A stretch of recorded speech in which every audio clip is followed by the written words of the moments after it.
So let me ask you a question. Mm-hmm. Okay. According to modern thinking, men and women are very much alike. In fact, there's hardly any And there's difference at hardly all. any difference in Do you agree with that? it. Men and women are not alike? So basically, fundamentally, are men and women alike or are they opposites? It's Isn't it called the relative. opposite gender? It used to be called the opposite gender. So if men and women are not alike, what do you think the difference is? Well, their roles are different because they are different. Your role is not arbitrarily imposed. The role means be yourself successfully. So if you're different, you have different roles, of course. Like, But we for have to say, example, in history, men were the hunters, women were the gatherers. Who gave them that role? Who dictated that? Well, their physical structure. Men were bigger and stronger, so they did the fighting. It wasn't optional. It wasn't, let's choose sides or something. You can't choose. So although those were roles, they were not socially imposed. They were organically natural. Men went hunting, women went gathering. But if you look a little deeper, here's the real secret. The difference between men and women is that men thrive on what is wrong. Women thrive on what is good. Men thrive on what is wrong because if something is wrong, then I can fix it, and that makes me a real man because I fixed something wrong. Women, on the other hand, take something good and turn it into something better. That is also known as nurturing. What does nurturing do? It takes something that is already positive and makes it so much better. So the Gemara puts it this way: a man brings home wheat, a woman turns it into bread. A man brings home flax, a woman turns it into a dress. A man builds a house, a woman turns it into a home. A man creates an fertilization, the woman turns it into a baby. So women always take something positive, useful, and good and turn it into something magnificent. Men always find what is wrong and try to fix it or fight it or kill it. That's why men go to war. Because the whole point of masculine is when something is wrong, I fix it. The whole point of a woman is if you give me something good, I will turn it into something magnificent. So you might say men are fixers, women are nurturers. Very, very different. So here's the problem.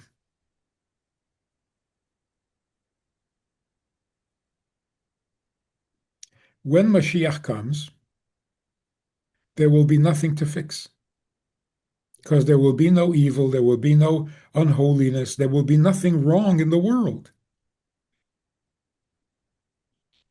So when that happens, what in the world are men going to do when there is nothing to fix? So listen to this. Until Hasidus, until the Tanya was published, the whole world was masculine. Judaism was masculine. Why? Because the whole point in Judaism was you have a sinful, evil inclination and you got to fight it. Well, that's a man's job. So women who didn't fight their Yetzer Hara were not as important as men who did the fighting. What does Tanya do?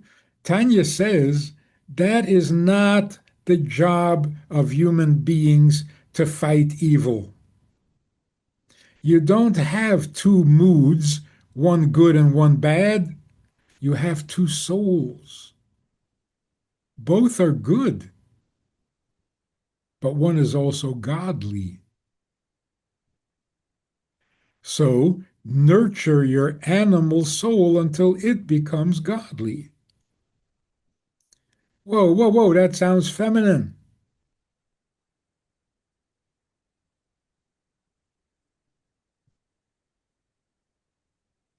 So you might say correctly, Hasidus revealed the feminine side of Judaism. Because if I'm starting off with a godly soul that is going to nurture my animal soul into godliness, that is very feminine. There's no there's no bad side. That's a preparation for Mashiach when there will be no evil and men will have to nurture like women. So that's why going back to the question of why Mashiach can't be a woman or won't be a woman. Because the whole point of Mashiach is that in his time, even the men will become nurturers. Women already are. So we're going to have male nurturers or male mothers. Maybe that's why there's so much confusion about gender these days. A male nurturer is a Rebbe. That makes sense? There were all through history very holy men who were nurturers. A great story. There was this famous general in Israel who was the hero of at least two or three wars. General Sharon. He was a fearless, really brilliant general, a soldier. He would come to the Rebbe quite often. One time he was visiting the Rebbe, and at the end of the conversation, the Rebbe asked him, "When are you returning to Israel?" He said, "On Wednesday." The Rebbe said, "So soon? Can't you stay a little longer?" And he said, "Oh, thank you. It's very nice of you to, but no, I have to go back." His nephew, who was driving him back to his hotel room in Manhattan, said to him, if the Rebbe said you should stay a little longer, he wasn't just being polite. If the Rebbe says stay a little longer, you stay a little longer. And at first, Sharon said, no, no, no, he was just being a gentleman. He was being nice, but I have to get back. His nephew said, no, don't go. If the Rebbe said stay, you have to stay. And he convinced him. So he changed his plans. It turns out the flight that he was supposed to be on was hijacked to Algeria. But it was a very strange thing. They hijacked the plane, forced it to land in Algeria, sat there for most of the day, and then let it go. And everyone was puzzled. What in the world was that? Clearly, they were hoping to catch the general, and he wasn't on the flight, so they just let him go. A little while later, there was a rabbi, an Orthodox rabbi, not Chabad, who was visiting the Rebbe, and he said to the Rebbe, I'm not a chassid, so I'm going to ask a question that a chassid would never ask. If you knew the plane was going to be hijacked, why didn't you tell everybody?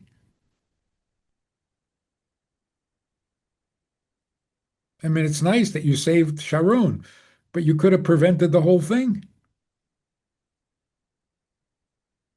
And the Rebbe said, I didn't know the plane was going to be hijacked. But when I talk to a fellow Jew, I'm obsessed with the idea of what can I do for this person? And that concern and desire makes me say what I say. I say it because I'm concerned for the person. I don't know what's going to happen, which is also known as a maternal instinct.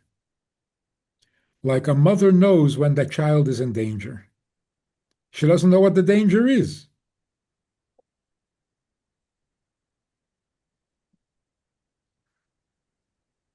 So there is a maternal side to a Rebbe, because a Rebbe is a male nurturer.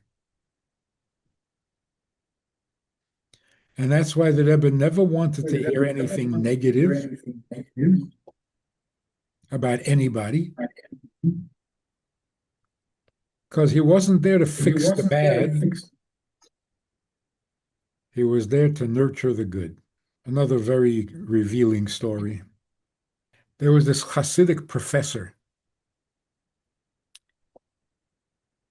He taught at the University of Canada in London, Ontario. He was a professor of philosophy, amazingly. So every time he spoke to Jewish students, they would always ask him philosophical questions. Can you prove the existence of God? Can you prove that the Torah is the Torah? Can you prove that it was given at Mount Sinai? And he was very, very good. But one time he was talking to a group of Jewish students, and they asked him a philosophical question. And he said to them, oh, please, I do this for a living. I'm a philosophy professor. It's so boring to me. I don't want to talk about philosophy. This was on a Shabbos, right? He says, that's my weekday job. I don't want to talk philosophy on Shabbos. Instead, I want to just tell you a story. Okay. What is the story? The story is that during the war, World War I, I think it was, there was a Russian soldier who looked out of the foxhole on a hazy, rainy day, and he saw a German soldier approaching him. So he got up out of the foxhole and shot the German. As the German soldier fell, he cried out, Shema Yisrael, Hashem Elokeinu, Hashem Echad. The Russian soldier, who was Jewish, had a nervous breakdown, and they had to ship him home. Anybody have a question about why he had a nervous breakdown? Raise your hand. Nobody raised their hand. He said, aren't you surprised that he aren't you surprised that he had a nervous breakdown? He was a professional soldier. He shot an enemy who would have shot him. Why did he have a nervous breakdown? It was self-defense. Why did he have a nervous breakdown? Anybody have that question? Raise your hand. And nobody raised their hand. He said, oh, I see. So you are irrationally Jewish. You are insanely Jewish. It makes sense to you that a Jew shot another Jew and had a nervous breakdown, even though they were enemies?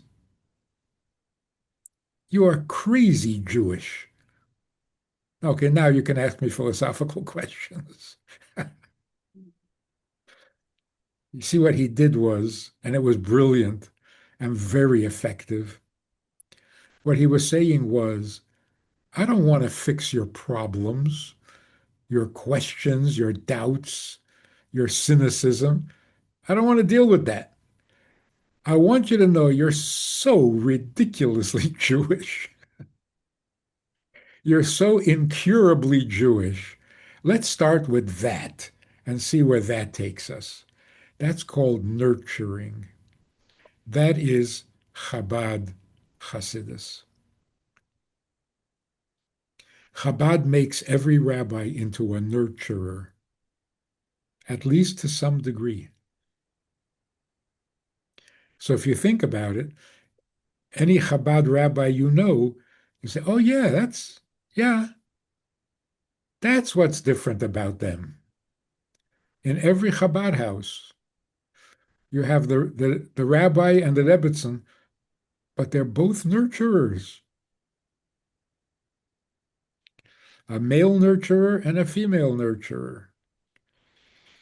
That is the preparation for Mashiach. But let's explain it a little more. Everything in the world, the way God created the world, is giving and receiving. The whole world functions on this principle, giving and receiving. Like, simple example, rain gives, the plowed earth receives, and the result is plants grow, grass grows, because there was a giving and a receiving. The earth doesn't give, the earth absorbs. Rain doesn't absorb, rain gives itself. So the rain provides what the earth needs. That's a giving and a receiving. When you don't plow the earth, it's too dense, it's too hard, it can't receive. The water just runs off. So the earth is not absorbing, it's not receiving. You have to plow the earth, then it's more receptive. Everything works that way. The husband provides the seed for the baby, the woman receives it and nurtures it in the womb until it becomes a baby. Sometimes the woman is not receptive, so there's no baby. And it's a mystery. Doctors don't really understand why sometimes you get pregnant, sometimes you don't. Some people easily get pregnant, some women don't. It's still a mystery. But the point is, a woman has to receive and absorb what the man gave in order to be able to turn it into a baby. A student has to be able to internalize the lesson that the teacher gives. Otherwise, it doesn't produce anything. It doesn't change the student. Doesn't make him wiser, doesn't make him more mature, doesn't make them more intelligent. They just collect information like coins in a pushka, not absorbed. Now, there are men who are great givers, like teachers who are great teachers. There are women who are great receivers. They absorb very readily, deeply. And then there are students who can barely tolerate a new concept. So the trick is a man has to be a good giver, a woman has to be a good receiver in order for them to be happily married.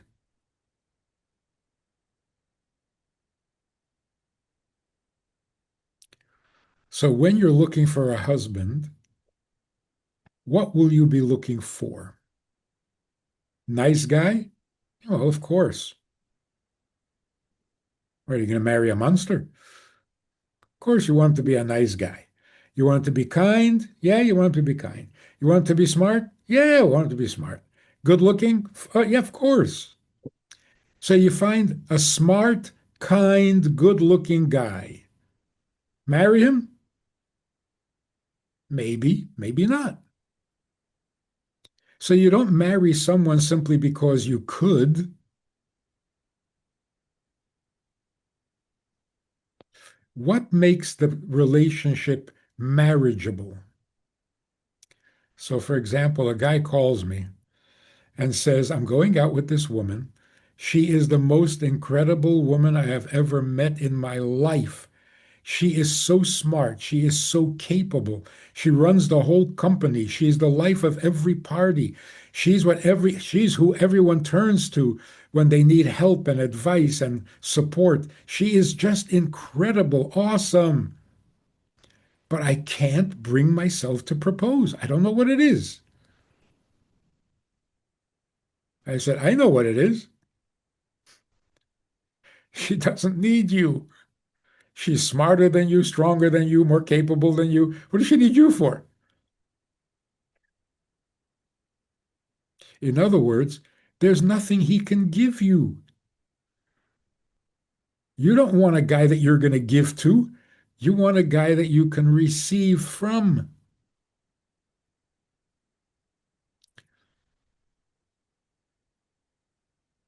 Let's look at the opposite. This woman calls and says, I'm going out with a guy. He is unbelievable. I've never met someone like him in my life. He is so kind. He's so considerate. He's so respectful. He's so gentle. He's so adorable. But why am I hesitating? I can't decide whether if I want to marry him. I don't know why. I said, I know why. You can't decide whether you want to marry him or adopt him. He's like the cutest little puppy you've ever met. You don't want a guy that you're going to take care of. You want a guy that will take care of you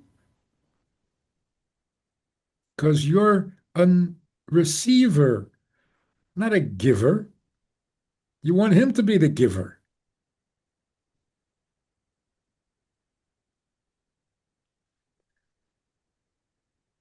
So what happens is like this. And you got to remember this because it's going to be crucial when you're dating. Dating for marriage.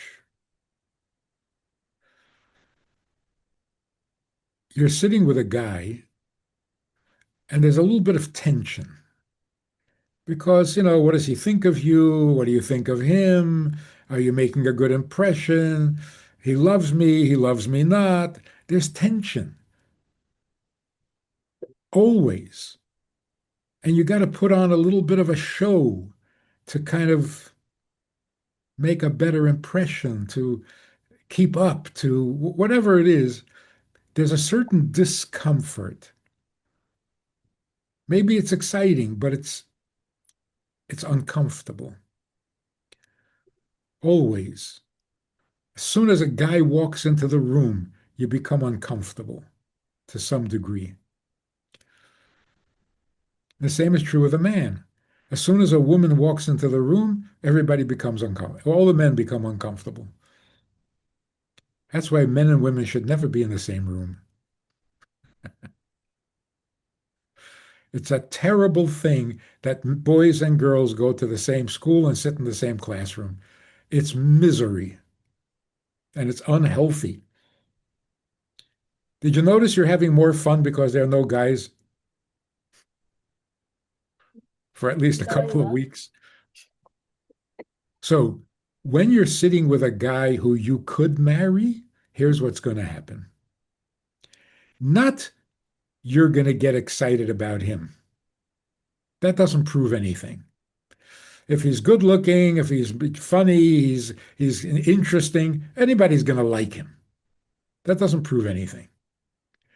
You're sitting with a guy and he makes you feel comfortable being a woman. Not you're excited about him. You're suddenly comfortable being yourself. That is unusual. He is bringing out the feminine side of you. This guy you marry. because you're also bringing out the masculine side in him. So here's the difference. He is thinking, this this girl is different. I don't feel uncomfortable at all. In fact, I would love to take care of her for the rest of my life. Wow, that's masculine. I'm feeling comfortable as a man. The woman is thinking, this is unusual. There's no tension here. In fact, I trust him absolutely. I'm so confident with him that I could support him and follow him to wherever he wants to go. Whoa, that's feminine. He's making me feel comfortable being a woman. If that happens, marry him on the spot. That is not going to happen with every good-looking guy.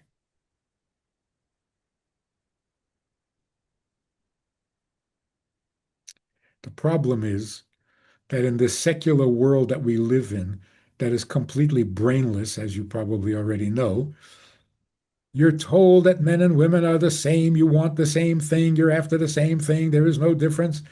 And then the man becomes the nurturer, the receiver, and the woman becomes the giver, and they're both miserable and they blame each other and they don't even know what they're angry about.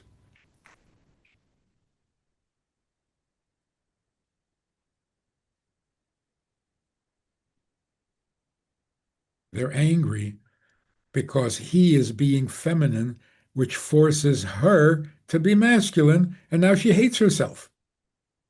Of course, blames him. He is embarrassed and emasculated because he finds himself in the feminine role. He doesn't feel like a man anymore, and he blames her. 90% of all problems in marriage is that he stopped being the giver and she stopped being the receiver. But here's the thing.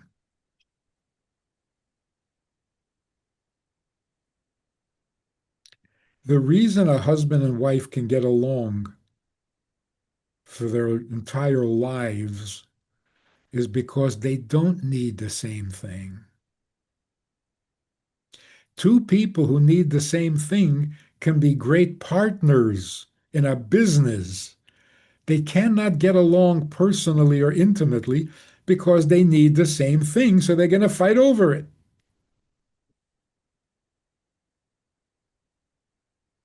Why are there wars? Because everybody needs the same thing. I need territory, you need territory. I need the wealth, you need the wealth. Okay, so we're going to fight over it. But imagine if I don't need what you need. Why would I ever fight with you? The solution is not to need the same thing. The solution is not to convince everybody that we're all the same. That's just going to cause friction and war and hatred because we're all fighting over the same dollar. But imagine you come in contact with somebody who doesn't need dollars, doesn't want dollars. Well, now you can get along because you don't have the same needs. You both want a relationship. You don't want to be alone without each other. But if you go about it the same way, all you're going to do is fight. That's why God said a man should marry a woman, because the woman needs the opposite of what the man needs. The woman needs to receive, the man needs to give. What a perfect arrangement. If I could give you what you need, we will both be thrilled and happy. But if I want you to give me what I need and you want me to give you what you need, it's not going to be a marriage. It's going to be a war zone. When Mashiach comes, we'll worry about that then. Right now, we're still very different. Of course, men should be a little more feminine, but not lose their masculinity at the same time.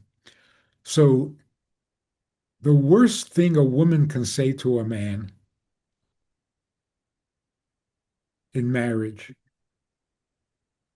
the worst thing a woman can say to a man is, never mind, I'll do it myself.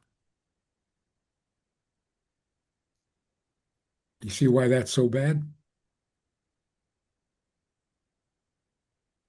Never mind, I'll do it myself means I don't need you. If you say I don't need you to a man, he stops being a man. You killed him. The worst thing a man can say to his wife on their wedding night, can you imagine? They come home from the wedding and the man says something to his wife, and this marriage is over. Seriously.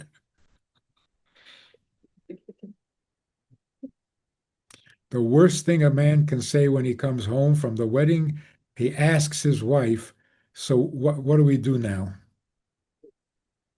That's it. Marriage is doomed. He's not the giver. He's asking, what should we do now? She's horrified.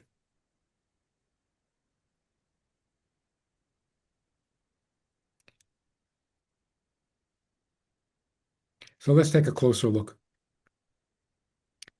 Let's compare husband and wife to teacher and student.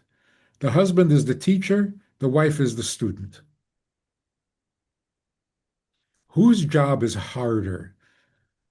Is it harder to be a teacher or harder to be a student?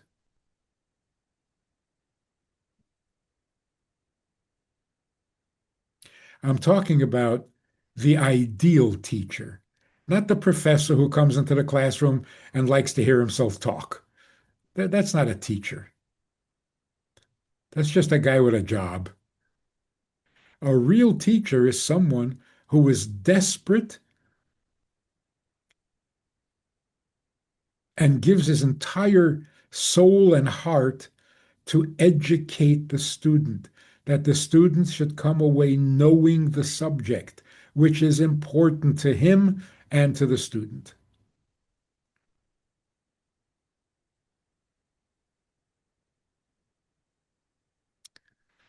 Most teachers in schools are not really teachers, either because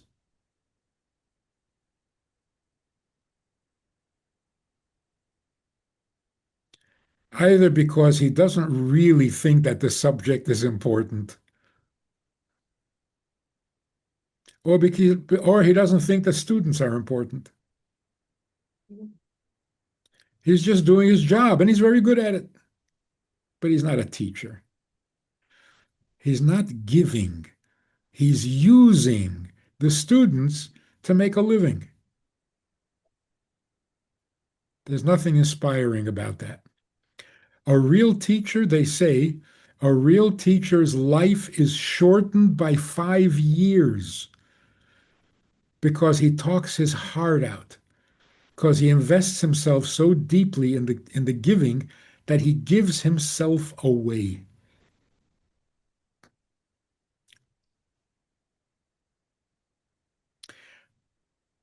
Imagine a teacher like that who spends a year teaching a class of students and finds out at the end of the year that the students really weren't listening. They didn't get it. They don't know what he wants. It would devastate him. It would kill him. He invested so much, and it turns out that it didn't work. Now let's take a look at the student. What is a true student? A true student is completely and totally passive. All the student does is absorb.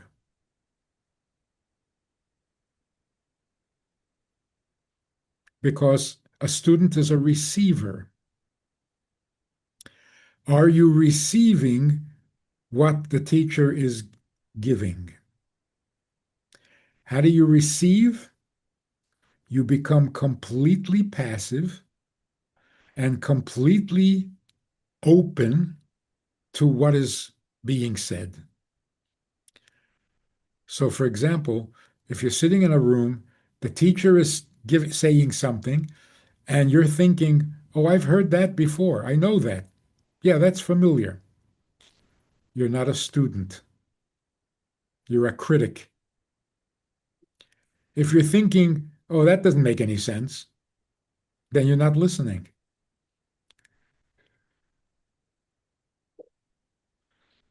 Listening is very passive. If you're editing as you go along, oh, yeah, I heard that. Oh, I never heard that. Oh, I don't understand that. Why did you say that? You're not listening because you're not being passive. You're allowing the idea into your mind and heart. You're not doing anything to the idea. You're just absorbing it, which is passive. But afterwards, you take what you absorbed and now you edit it, you sift through it. I didn't understand this, I know that. But while you're listening, you're just absorbing.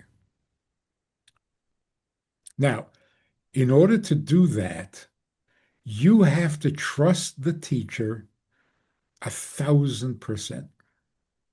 If you have any doubts about the teacher, then you can't be so vulnerable. You can't let yourself be so passive because what if he's telling you something wrong? What if what he's saying is not good advice? So you have to be alert and protective. You have to protect yourself in case the teacher is telling you something wrong.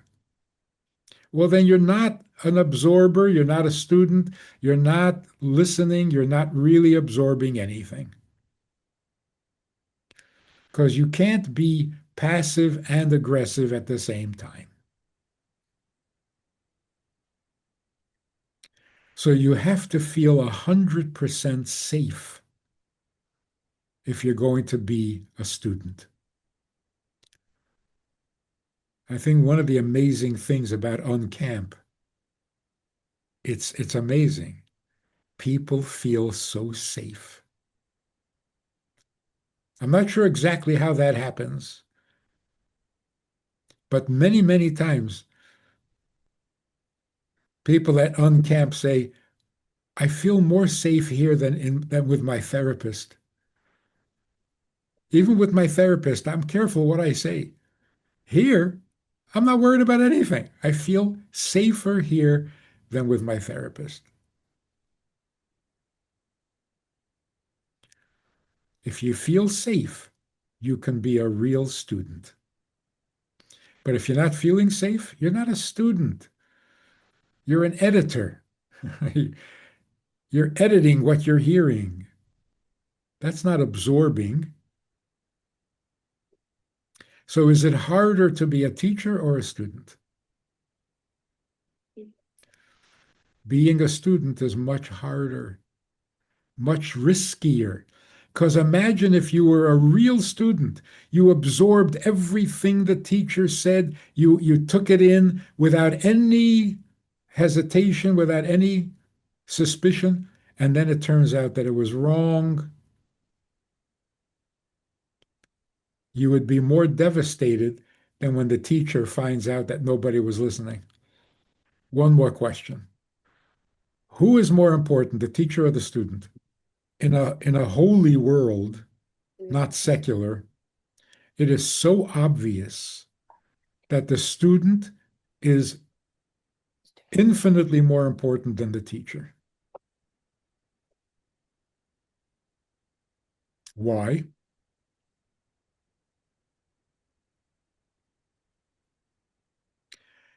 The student needs to know.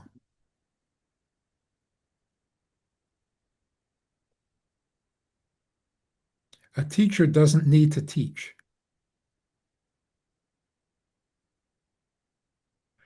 When the student's hunger inspires a teacher, the teacher becomes a teacher.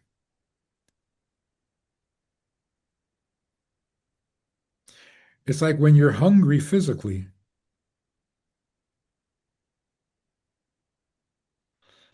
and someone provides the food. Why are they feeding you? Because your hunger inspires them. A teacher finds a student irresistible. You really need to know? You really want to understand? All of a sudden, the teacher becomes a teacher. Otherwise, he's just a person. No one turns the student into a student because the student is hungry for knowledge, even when there's no teacher. But when nobody is hungry for knowledge, there is no teacher walking around saying, "Who can I teach?" The hunger of the student creates the teacher. Isn't that amazing? In other words, you can have students without teachers, but there's no such thing as a teacher without a student. There's no such thing as a giver when nothing is needed. If no one needs me, I can't give anything. So it's the need of the student that creates the teacher. A teacher does not create a student. Yes, Hashem is the giver and we are the receiver. And that's why when we don't receive, Hashem is devastated. Our need inspires him. When you come and ask him for something, it's irresistible to him.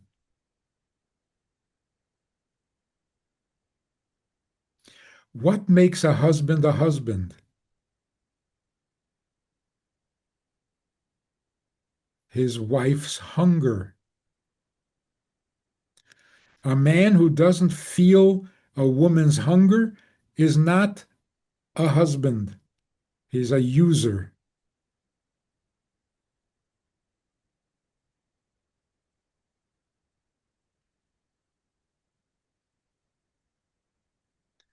If a teacher doesn't know what the student needs to hear, he's not a teacher.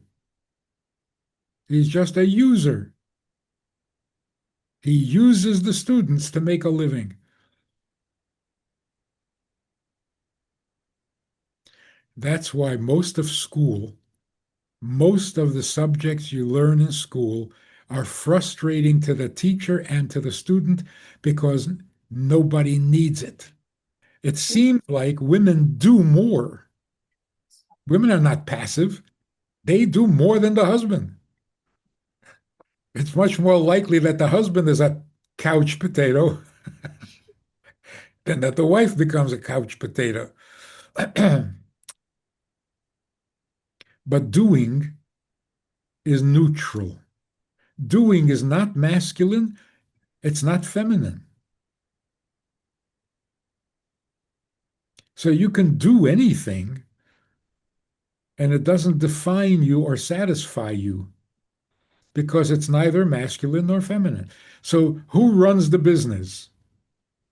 It doesn't matter. Business is not masculine, business is not feminine.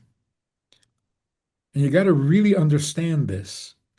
A man who runs a big company is more of a man to do what is needed, not to make money. or chop trees unless there's a need to chop the trees. So if a man is doing what someone needs, then he's a man. If he's just mowing the lawn, makes him a man. A woman can't mow a lawn. And what if the woman mows the lawn? Now she's more of a woman? No, it's just the grass got cut. That's all that happened. If women are allowed to vote, does that make them more feminine? Makes them more of a woman? No, makes you more of a citizen. Now you have civil rights. Doesn't make you a woman. It also doesn't make you a man. The fact that a man can vote makes him into a man has nothing to do. So most of the things we do are just neutral. They're not feminine, they're not masculine. You're neither giving nor receiving. You're just doing what needs to get done, like washing dishes. There's nothing feminine about washing dishes. But if you're washing the dishes because you want to nurture your home, then it's feminine. A woman can go to work and run a big company and be feminine about it because she's only doing it to feed her family. If a man would run his business just to feed his family, he would be a male nurturer. But he doesn't. He runs his business because that's his career and that's what he's proud of and that's what he has to show off. It's not more of a man. And that's why having a career destroys marriages. In the olden days, why did a man go to work? To bring home the bread, like a bird bringing food to its babies. There was no other reason to go to work. So both the man and the woman, the husband and the wife, the mother and the father, were both devoted to the care of the family. The father did it in the aggressive way. The mother did it in the passive way. But once men developed careers, the family became a one adult family. Man is busy with his career, the woman is making a family by herself. And this went on for many years until the women said, you know, if I have to be the only one here, I quit. I'm also going to work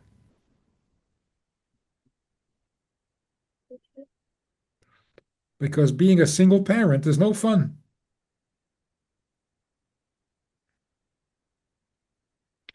So, what has to happen for society to become healthy again, so that marriages and family can become healthy again, men have to stop having careers. Go to work, make money, and feed your family.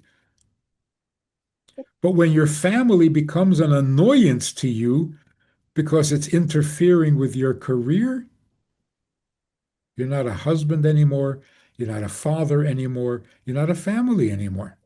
Then there's no family at all. The children are orphans. Look, a man comes home from work, the typical family, right? A man comes home from work, he's had his day, he's done. The family means nothing to him. He put in a good day's work at the office, he's done for the day. Now he comes home and the wife wants him to do something? No, I've done enough. For whom? For myself. This is not a family. When a man comes home from work, he should feel like, okay, I did what I had to do. Now let's get on with real life. When I come home, that's life. That's where I live. That's where I belong. The day at the office, that's just a job. That's not the real me. When I come home, I'm the real me. But how many men, how many husbands feel like that?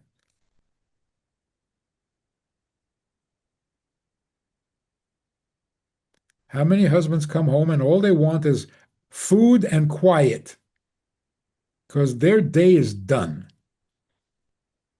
That's horrible. But they could say, well, I was working hard all day to provide. They all say that, but they don't mean it. It should feel like this. A man has no right to leave the house ever unless you have a really good excuse. And the only good excuse is your children are hungry, you need to feed them. The children are worn out the shoes, you need to buy shoes. Otherwise, what do you mean you're leaving home? Where in the world are you going? Yeah. If you enjoy your job, you're very lucky. You should thank God every day for that. But a guy who doesn't have time to say good morning to his wife because he's late for work, cut that out. The work has become more important than your wife. This is the beginning of the end. A husband who says, "Don't call me at work, I'm busy." What in the world? You're busy with what? Feeding me? So you have no time to talk to me? No, something's wrong.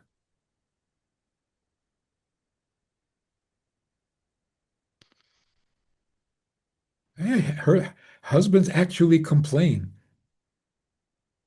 What are you doing calling me at work? Whoa, whoa, the work is sacred? I'm intruding on your sacred space? What is this? A guy who's the head of the company should come into the office in the morning and tell all the secretaries, I don't want to hear from anybody unless it's my wife. That makes sense. Or my child.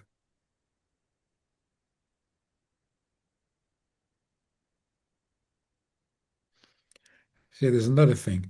In the olden days, when men went to work, they often took their sons with them. The guy goes out to plow the field, he takes his 5-year-old kid with him, sitting on the donkey or whatever. Who takes their kid to work these days? You're sitting in an office and you're running a big company and your kid walks in. You don't know what to do with him. Go away, you're an annoyance. So, is it any wonder that people, wives and children, feel like strangers, like a burden to the husband or to the father? So, here's the bottom line. The bottom line is the woman's hunger is what makes a man out of a man. It doesn't work both ways. A man doesn't make a woman out of a woman. He satisfies her if he's good. He satisfies her as a woman. He doesn't create the feminine character, but the feminine character creates the male character. Because without a woman's hunger, a man has nothing to give. Now you'll understand the Torah's curse. When Chava convinced Adam to eat from the tree, what was the curse that she was given? You will yearn for your husband. What a curse. A woman yearns for her husband. Yearns for her. Is that a curse? That curse. Well, it sounds like, Like, yeah, it's a curse because now you're desperate to find a husband. Is that not a curse? So the rabbis, who are so smart, the Gemara says, when a man hears that a woman yearns for a husband, men are desperate to become husbands. The woman's yearning is irresistible to a man. So, in the end, do women run around looking for husbands or do men run around looking for wives? Men run around looking for a wife because the wife's hunger or yearning is irresistible to a man. It makes him into a giver. Otherwise, there's no such thing as a giver when there's no receiver. Women are much more powerful when they do nothing than men who do everything. A woman is more powerful without lifting a finger because men are desperate to give where there is a need. The woman's need is the beginning of all life. Now you know why Adam named her Chava? Mother of all life, meaning including my life. So it's true. Women give birth to children and to a husband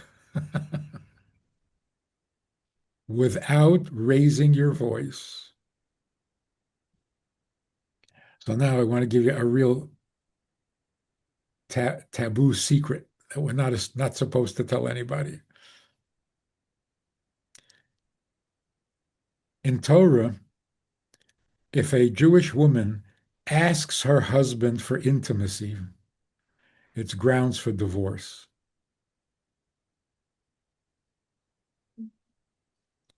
A woman should never be the initiator of intimacy. She should never ask for it. Most people think that that's because a woman is supposed to be modest and shy and innocent. And no, no, no, no, no. If a woman has to ask for it, this marriage is already in trouble. In other words, if the husband doesn't instinctively and intuitively sense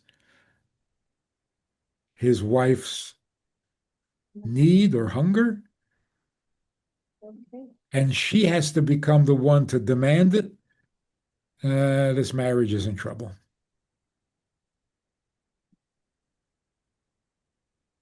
So, what motivates the man to be intimate if he's a real man? His wife's hunger, which she does not have to say out loud. Just her being inspires the husband. If she has to demand it, she's becoming the husband. So we have to marvel at the amazing, amazing miracle of birth. You talk to a woman who just gave birth. You made a baby, putting it crassly. You made a baby? Yeah. Yes, I made a baby. How did you do it? How? What do you mean, how? Well, to make a baby, you got to do something, don't you? No, there's nothing you do to make a baby.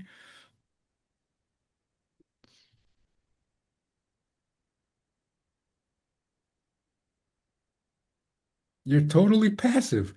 Let me ask you this. What can you do to make the baby? Nothing. What could you do? Making a baby is completely passive for the woman. So the uterus is an amazing organ. If I Yes. if I were to ask, what does a uterus do?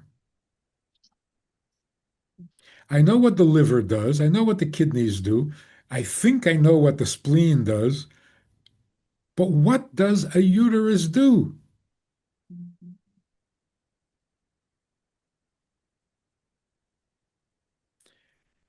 In the good old days, men were terrified of women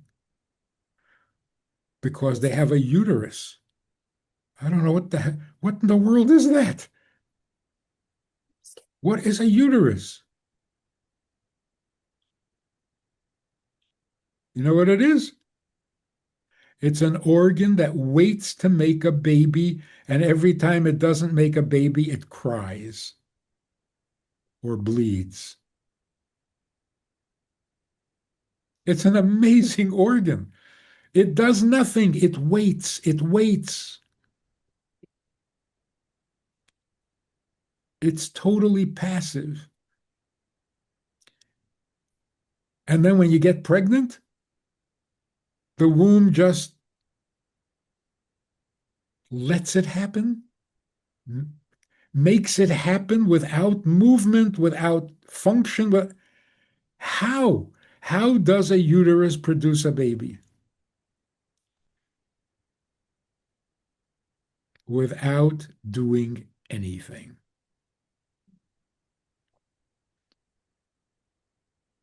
That's what it means to nurture.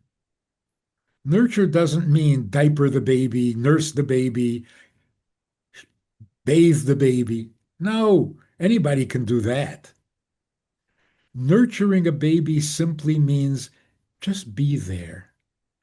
Just be there, and the baby thrives. That's a nurturing home. When you come home and you feel so safe and content, that's nurturing. No one has to do anything. Even an adult child who doesn't need anything from his mother, but when he comes home to his mother, he feels alive, nurtured. So in the olden days, a mother didn't feed her babies. There was a nanny. The mother didn't even nurse the baby. There was a wet nurse. And yet the mother was the center of everything. How come? The mother nurtured the baby. She didn't feed him. She didn't nurse him. She didn't diaper him. Nurturing is a very passive thing. And the uterus is an incredibly awesome, mysterious life source. Um, a little exaggeration, but not much. Men used to stand up when a woman walked into the room. You know why? Because of the uterus. A human being who can produce a baby, you stand up in awe.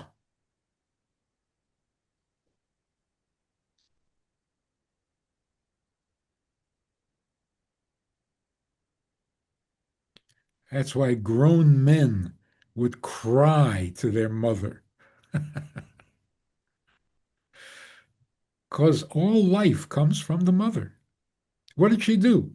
Nothing. She just stays home all day doing nothing. By doing nothing, she produces life itself. Say, oh, but she does. She does a lot. She cleans the house. Okay, that's just activity. That's not what makes her a mother or a woman. What makes her awesome is the fact that she can accomplish more by doing nothing than a man can accomplish by working 24 hours a day.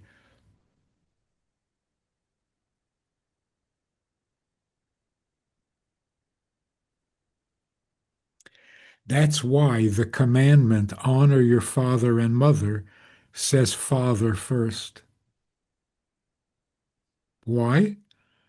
Everybody honors their mother without being told, but you have to be told to honor your father. Because he's just the guy who comes and goes and puts bread on the table. So the Torah has to encourage honoring a father more than honoring a mother, because you honor your mother anyway, because she is the mother of all life. And I think you're thinking of fear. There are two commandments. You have to honor your parents and you have to fear them, or respect, right? So when it says honor, it says father first and then mother. When the commandment to fear, it says the mother first and then the father. For the reason you're giving. You're more naturally inclined to fear your father. So the Torah has to emphasize, no, no, no, your mother too. You're more naturally inclined to honor your mother. So the Torah has to say, no, no, no, no, your father also.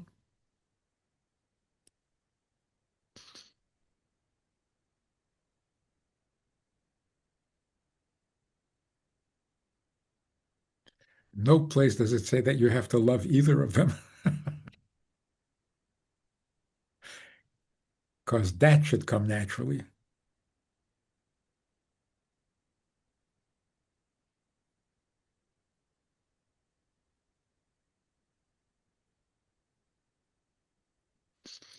And if it doesn't come naturally, you can't demand it.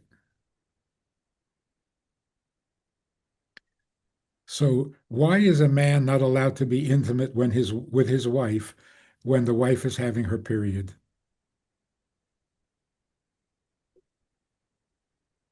Any idea? The impression is very, very bad. And what most people think is a man is not allowed to be intimate with his wife when she's having her period because she's not clean. That is so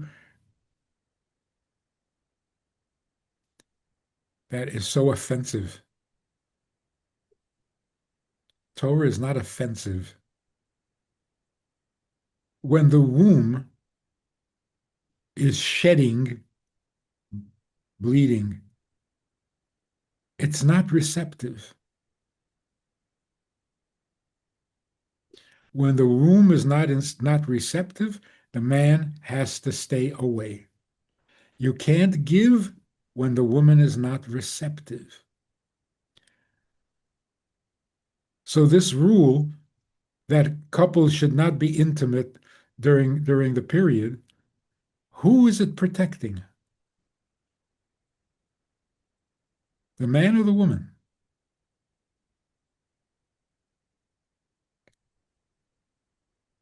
The ugly distortion is it's protecting the man. Man is not going to contaminate himself with that impurity. That's completely wrong. It's the opposite. Nothing happens between husband and wife unless the uterus is in the mood. When the uterus is not in the mood, nothing. So the entire relationship is dictated by the woman's condition. When she's receptive, great. When she's not, then the husband has no rights whatsoever.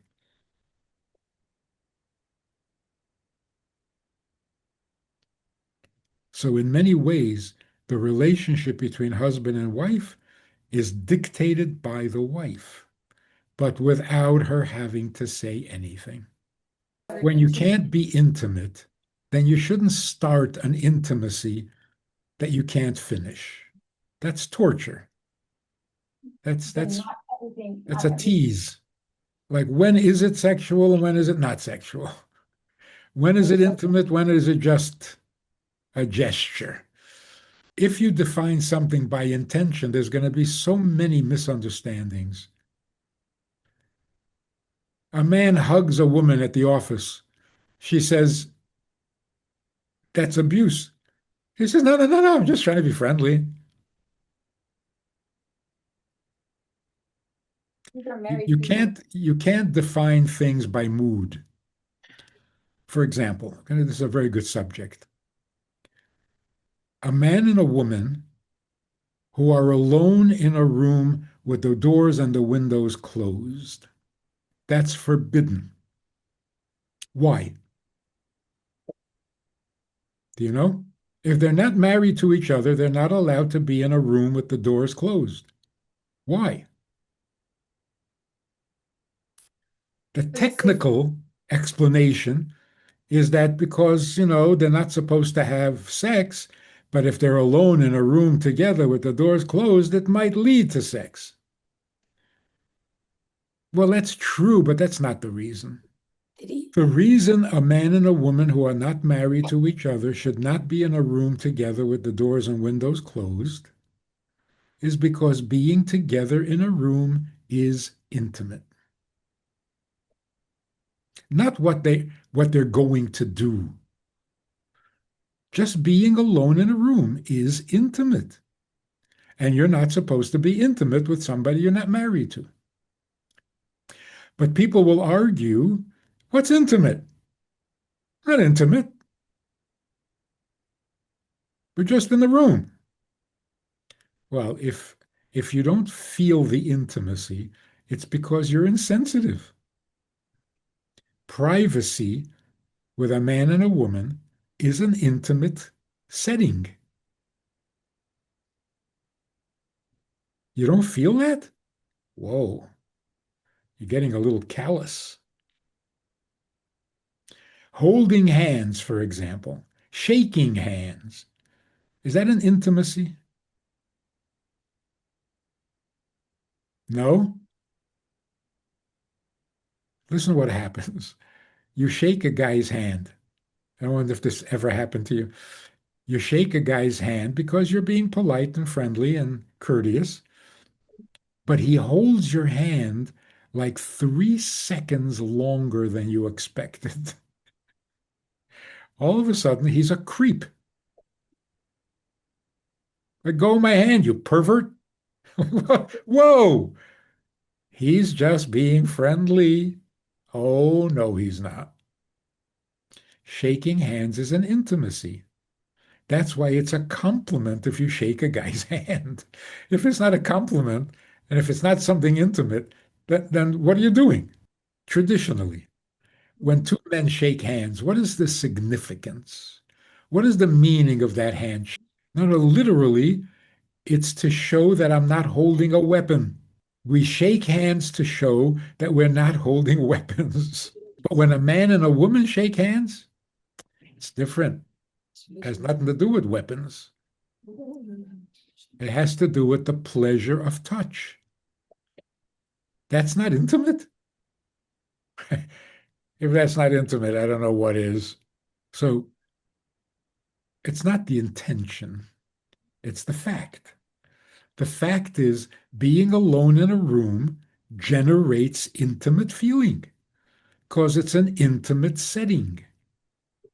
Can you imagine your husband says to you, um, we were traveling, my secretary and I, and we stayed at this very nice hotel. They had a fireplace in the room. They served drinks. So I sat in her room. We had some drinks at the fireplace. Nothing intimate. Excuse me? That's not intimate? So, oh, we didn't do anything. Yeah, you did. You sat in a room together by a fireplace having a drink. Don't tell me that's not intimate. Oh, we didn't do anything else. Okay, you're a tzaddik. We've become so callous. Nothing is intimate. Nothing. Holding hands? Nothing. A hug? Nothing. A kiss? Nah, just being polite. Is anything intimate anymore? Even having sex is not intimate. You never heard this? A man is caught cheating on his wife and he says, oh, come on, it was just sex. It was nothing. It was nothing. No, it's not like I'm in love with her. We were just having sex. What what have we done to ourselves? Nothing is intimate. So what is modesty? Modesty means, you ready for this? Modesty means If you're not going to have my baby, then don't touch me. It's either all or nothing. We're not playing with this. Either we're going to be intimate and you're going to get pregnant, or don't touch me. Don't start an intimacy you can't finish. It makes a lot of healthy sense. I'll tell you the story. There were a group of teenagers that I was teaching Tanya to, like about 55 years ago. They were from the Reformed Temple, and they did everything together. Boys and girls, teenagers, everything together. After learning a little bit with them, they came at the beginning of summer, and they said, "We go on camping trips every year. This year, we want to make it kosher. So how do we make it kosher?" I said, "Who is going on this trip?" They said, "Four boys and four girls." "And where are you going?" "To the boundary waters between Minnesota and Canada in the preserve." "Where are you going to be staying?" "In tents. You're going to paddle out to the middle of nowhere, pitch tents, and you're going to stay there, four boys, four girls." I said, "It's not kosher." They said, "We're not talking about the food." I said, "I know, the whole idea is not kosher. It's not right." They were offended. They were really, really innocent kids. They were offended. And one of the boys said, "We do everything together. We're always together. Nothing happens. We don't misbehave. In fact, last year, my sleeping bag caught fire on our camping trip. So I shared a sleeping bag with the girl. Nothing happened." I said, "In that case, you don't need to talk to a rabbi. You need to talk to a therapist. You got some serious problems. You shared a sleeping bag and nothing happened, and you're not ashamed to say that? You are damaged. You need therapy. This lack of modesty is killing us." It's like, you shared a sleeping bag with a girl and nothing happened? Don't get married. Go for therapy. In other words, you can't have a partial intimacy. You're killing yourself. If you can tolerate a partial intimacy, you'll never be able to be intimate. You've got your body totally confused. I mean, literally, you'll get married and you'll be in a sleeping bag with your wife and nothing will happen. You'll spend the rest of your life in therapy. So you really have to be careful. There's no such thing as a little bit pregnant, because there's no such thing as a little bit intimate. The person you can't be intimate with, you don't do anything intimate, not even be alone in a room. Make sense? The rules of Torah are so sensitive, they're so honest, they're so real. The secular world is so fake. Everything is pretend. Everything is artificial. It's like, let's live together for a while because we really love each other. Oh, well, in that case, why don't you just get married? Oh, no, no, no, no, no, no, I don't want to marry you. So you love me, you want to live together, but you don't want to marry me. This is so disturbed. It is so unnatural. And if you try to fool Mother Nature, you're going to pay the price. It's dangerous.